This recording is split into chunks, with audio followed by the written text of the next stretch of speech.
Hello friends, Radhe Radhe, जय श्री कृष्णा। कैसे हैं आप सब? आशा करती हूँ आप सब स्वस्थ होंगे, मस्त होंगे, अपनी अपनी तैयारी में लगे होंगे और लगे रहो दोस्तों, क्योंकि वो दिन ज़्यादा दूर नहीं है जिस दिन आप अपनी किस्मत आजमाएंगे। 27 फरवरी को अपना रीट पात्रता परीक्षा का एग्जाम है दोस्तों। तो आपको पूरा दम लगा देना है इस पात्रता एग्जाम में, ताकि आपका फाइनल एग्जाम एक बार में क्लियर हो जाए और आप 2025 में सरकारी टीचर बन जाए और अपने सपनों को पूरा करें। तो चलिए दोस्तों, आज अपन बात करने वाले हैं अपनी प्रश्नोत्तरी की क्लास, जो क्लास नंबर 5 है।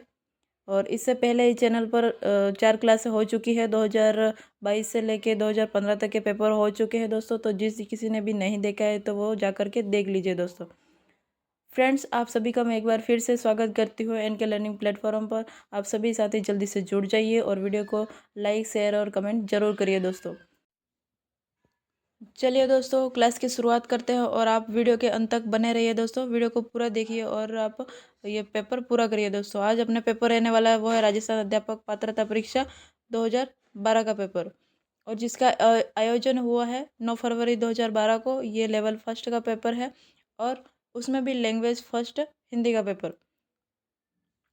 तो देखते हैं अपने फाइनली पहले क्वेश्चन को। पहला क्वेश्चन क्या कह रहा है? इस शब्द को देखें तो इसमें मूल रूप से 3 शब्द जुड़े हुए हैं: पर, मुख और अपेक्षिता। क्या? अपेक्षिता। तो पर का अर्थ देखें तो इसका और मतलब होता है पराया, मुख का अर्थ होता है मुंह, और अपेक्षिता का मतलब होता है आशा या चाह रखना दोस्तों। तो फाइनली आपको इसका मतलब पता चल गया होगा, और अपने इसका जो सही आंसर रहने वाला है वो है दूसरों से आशा रखना। तो पढ़ते हैं दूसरा क्वेश्चन, देखते हैं। ये रहा दोस्तों क्वेश्चन नंबर 2, और क्वेश्चन नंबर 2 को पढ़ते हैं। कौन शब्द स्त्रीलिंग नहीं है? इसमें से जो स्त्रीलिंग शब्द नहीं है उसको बताना है। तो इसमें से जो स्त्रीलिंग शब्द नहीं है वो है प्रयोग। देखते हैं अगले क्वेश्चन को। क्वेश्चन नंबर 3, इस इस गद्यांश में प्रयुक्त अर्थ शब्द का अर्थ नहीं है। तो यहाँ पर एक गद्यांश था, उसको मैंने हटा दिया दोस्तों। उस गद्यांश को मैंने इसमें ऐड नहीं किया है। तो आपको फाइनली अर्थ शब्द का अर्थ क्या होता है वो बताना, मतलब नहीं है वो बताना है। इसमें अर्थ का अर्थ नहीं है वो बताना है। तो इसमें से जो अर्थ नहीं है वो हो जाएगा धन। धन का इससे कोई लेना देना नहीं है दोस्तों। अर्थ का मतलब होता है आशय, मतलब और अभिप्राय। ये 3 आंसर होते हैं, और ये जो धन है वो इससे इसका कोई लेना देना नहीं है। तो देखते हैं आगे का क्वेश्चन। क्वेश्चन नंबर 4 आपको दिख रहा होगा, पढ़िए तो। क्वेश्चन नंबर 4 को, कौन शब्द एक वचन है? इसमें से जो एक वचन है उसको बताना है। तो फाइनली अपने एक वचन जो हो जाएगा वो होगा अक्षय। पढ़ते हैं आगे के क्वेश्चन को। क्वेश्चन नंबर 5 रहा, क्वेश्चन नंबर 5, और क्वेश्चन नंबर 5 को पढ़ते हैं कीमत का बहुवचन। कीमत का जो बहुवचन होगा वो क्या होगा? कीमतों। कीमतों जो है वो कीमत का बहुवचन होगा दोस्तों। चलिए पढ़ते हैं क्वेश्चन नंबर 6 को। ये रहा क्वेश्चन नंबर 6, माध्यम का बहुवचन। ये जो माध्यम का बहुवचन है वो क्या हो जाएगा? तो माध्यम का बहुवचन हो जाएगा दोस्तों माध्यमों। माध्यम का बहुवचन क्या होगा? माध्यमों। देखते हैं आगे का question. Question number 7, question number 7 को पढ़ते हैं। ये रहा क्वेश्चन नंबर 7, अक्षय निधि का अर्थ है। क्या है अक्षय निधि का अर्थ? वो बताना है। तो इसमें से अक्षय का अर्थ अर्थ अपन को पता करना पड़ेगा, क्योंकि अक्षय का मतलब होता है उसका क्षय, मतलब कभी उसका नाश ही ना हो। मतलब ऐसी जो चीज़ होती है कि जिसका कभी विनाश ही ना हो, तो उसको क्या कहते हैं? अक्षय। तो इसमें से जो इस अक्षय निधि का अर्थ होगा वो क्या होगा? कभी खत्म न होने वाला संपत्ति। ऑप्शन नंबर सी अपना सही आंसर हो जाएगा। और देखते हैं आगे का क्वेश्चन को। पढ़ते हैं क्वेश्चन नंबर 8 को। निम्न में से तत्सम शब्द है। तत्सम शब्द कौन सा है वो बताना है। तो तत्सम शब्द होता है क्या दोस्तों? तत्सम शब्द वो होता है जो संस्कृत का मूल रूप से शब्द होता है, और जो संस्कृत के शब्द जो के तो हिंदी में प्रयोग में लाते हैं, तो उसको क्या कहते हैं अपन? तत्सम शब्द। तो इसमें से जो तत्सम शब्द अपना रहेगा वो क्या रहेगा? जो शून्य। शून्य है जो क्या है? तत्सम शब्द है। पढ़ते हैं आगे का क्वेश्चन क्या कह रहा है। क्वेश्चन नंबर 9 को। ये रहा क्वेश्चन नंबर 9, निम्न में से विदेशी शब्द है। जो विदेशी शब्द है वो अपन को बताना है। तो इसमें से कौन सा विदेशी शब्द हो जाएगा? तो वो होगा दोस्तों खुद। ये वाला जो शब्द है वो क्या है? विदेशी शब्द है। देखते हैं आगे के क्वेश्चन को। क्वेश्चन नंबर 10 को, जमीन का पर्यायवाची नहीं है।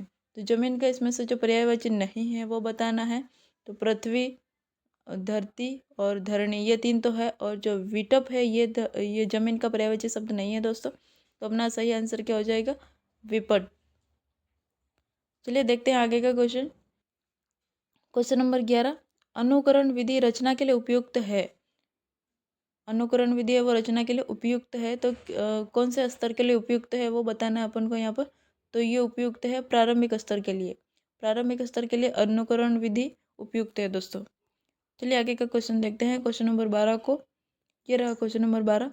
विद्यार्थियों में भाषा के प्रति रुचि के विकास में किस प्रणाली की भूमिका सबसे अधिक है? क्या है?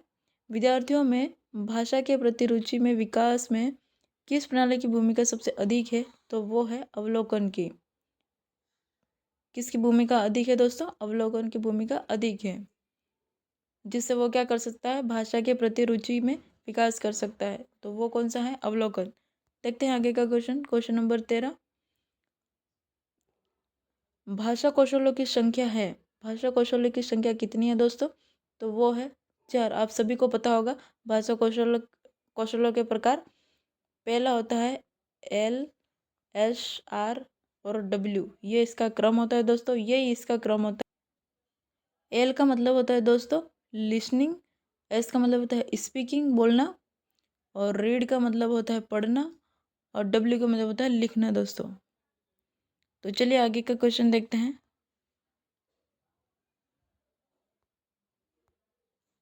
तो दोस्तों आपको इस पेपर को देख के क्या लग रहा है दोस्तों? अगर ये पेपर 2025 में आ जाए ऐसा पेपर, तो आप तो सभी टॉप कर जाएंगे दोस्तों।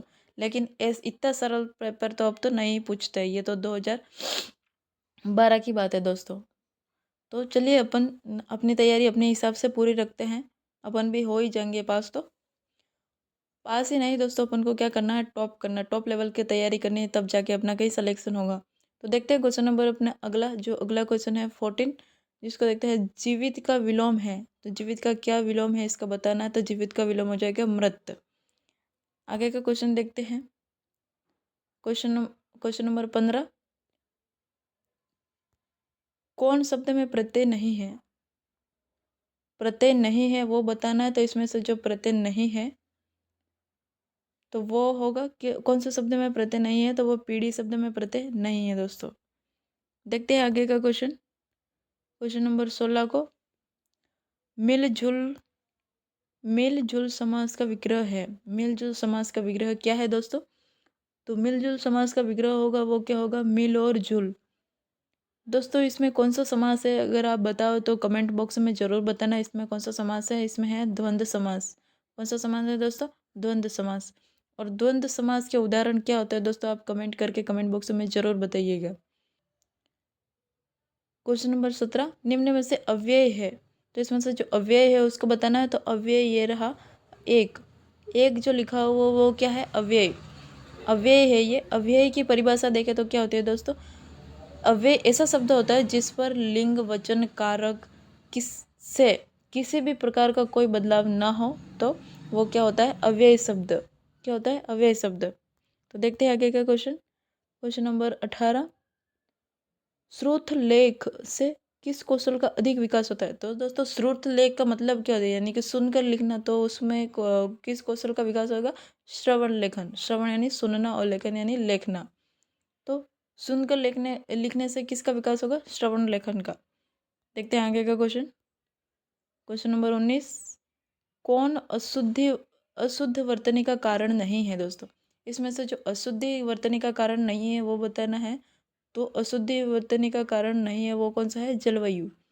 दोस्तों वर्तनी में जलवायु का क्या ही काम है? तो अपना जो गलत आंसर हो ये अपना जो आंसर हो जाएगा वो क्या है? जलवायु। देखते हैं आगे का क्वेश्चन, क्वेश्चन नंबर 20। अच्छी परीक्षा में आवश्यक है। अगर आपको अच्छी परीक्षा करवानी है तो उसमें क्या क्या क्या आवश्यकता है? तो उसमें विश्वसनीयता भी होनी चाहिए, वस्तुनिष्ठता भी, और विभेदीकरण भी होना चाहिए। तो अपना फाइनली आंसर क्या रहेगा इसमें से? इनमें से सभी अपना आंसर रहेगा। देखते हैं आगे का क्वेश्चन। ये रहा क्वेश्चन नंबर 21, और 21 का आंसर बताना है। मूल्यांकन उपयोगी है। तो मूल्यांकन क्यों उपयोगी है दोस्तों? तो वो बताना है क्यों उपयोगी है। विद्यार्थी की प्रगति जानने के लिए मूल्यांकन उपयोगी है। देखते हैं आगे का क्वेश्चन, यदि कोई कोई विद्यार्थी अशुद्ध लिखता है तो आप क्या उपचार करेंगे?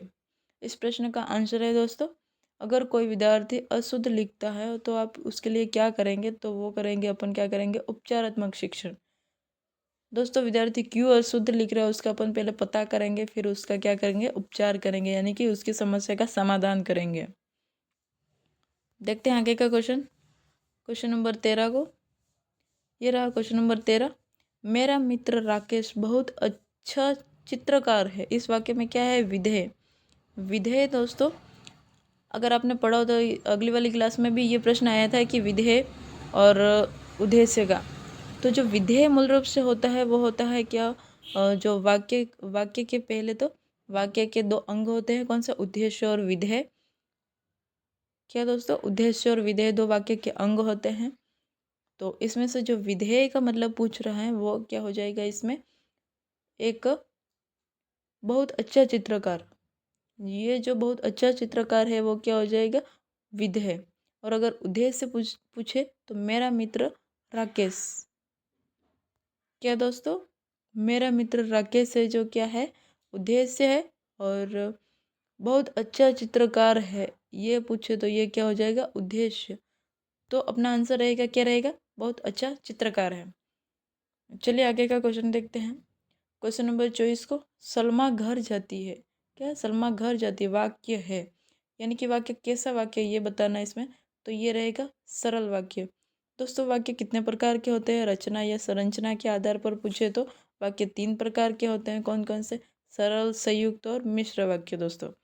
और अगर आपको अर्थ के आधार पर पूछे, अर्थ के आधार पर, तो अर्थ के आधार पर वाक्य होते हैं 8 प्रकार के। तो चलिए दोस्तों अगला क्वेश्चन देखते हैं, क्वेश्चन नंबर 25 को। लंका का राजा रावण बहुत विद्वान था। क्या था? बहुत विद्वान था। इस वाक्य में रेखांकित अंश हैं, यानी कि जो रेखांकित अंश है उसको बताना है कि ये कैसा है। तो ये है दोस्तों संज्ञा पदबंध। क्यों? क्योंकि लंका एक स्थान का नाम है और राजा एक व्यक्ति होता है और रावण तो एक मूल रूप से क्या था? व्यक्ति था। तो ये कौन सा हो गया? संज्ञा पदबंध। देखते हैं आगे का क्वेश्चन। क्वेश्चन नंबर 26 क्या कह रहा है? मुहावरा बताना है दोस्तों, मुहावरे का अर्थ बताना है। पारा उतरना। पारा उतरना मुहावरे का अर्थ बताना है तो वो क्या हो जाएगा? क्रोध कम होना। ये अपना आंसर रहेगा। और देखते हैं आगे के क्वेश्चन को। क्वेश्चन नंबर 27 को। आंखें फेर लेना का अर्थ क्या है? आंखें फेर लेने का क्या मतलब होता है? तो वो होता है उदासीन हो जाना दोस्तों। क्या होता है? उदासीन हो जाना, उसका मतलब होता है आंखें फेर लेना। देखते हैं आगे के क्वेश्चन को। Question number 28। कोयले की दलाली में हाथ काले। ये क्या है दोस्तों? लोकोक्ति है और लोकोक्ति का अर्थ बताना है। तो इसका क्या मतलब हो जाएगा कि खराब काम का परिणाम भी क्या होता है? खराब ही होता है दोस्तों। तो फाइनली इसका आंसर अपन को मिल गया, आंसर नंबर डी। और देखते हैं आगे का क्वेश्चन। भाषा है, मतलब भाषा क्या है वो बताना है। तो भाषा क्या है? अर्जित संपत्ति। भाषा को अपन को क्या करना पड़ता है दोस्तों? सीखना पड़ता है। जो अपन सीखते हैं, खुद से सीखते हैं, तो वो क्या करते हैं? अपन अर्जित करते हैं। तो इसमें से वो भाषा हो जाएगी, अपना आंसर हो जाएगा अर्जित संपत्ति। भाषा कैसी है? अर्जित संपत्ति है दोस्तों। ये रहा दोस्तों अपनी स्क्रीन पर आज का लास्ट क्वेश्चन है, 30वां प्रश्न। पढ़ते हैं 30वें प्रश्न को। भाषा शिक्षण में बहुमुखी प्रयास का अभिप्राय है। बहुमुखी प्रयास का अभिप्राय क्या है दोस्तों वो बताना है। तो वो है सभी विषयों के शिक्षण में भाषा पर बल देना। यानी कि अपन इंग्लिश पढ़ रहे हैं तो इंग्लिश पर अपन जोर देंगे, अगर हिंदी पढ़ रहे हैं तो हिंदी भाषा पर जोर देंगे। तो ये फाइनली अपना आंसर है। दोस्तों आपको क्लास पसंद आई हो और अच्छी लगी हो तो दोस्तों क्लास को लाइक और शेयर करना बिल्कुल भी ना भूलिए। जय हिंद दोस्तों।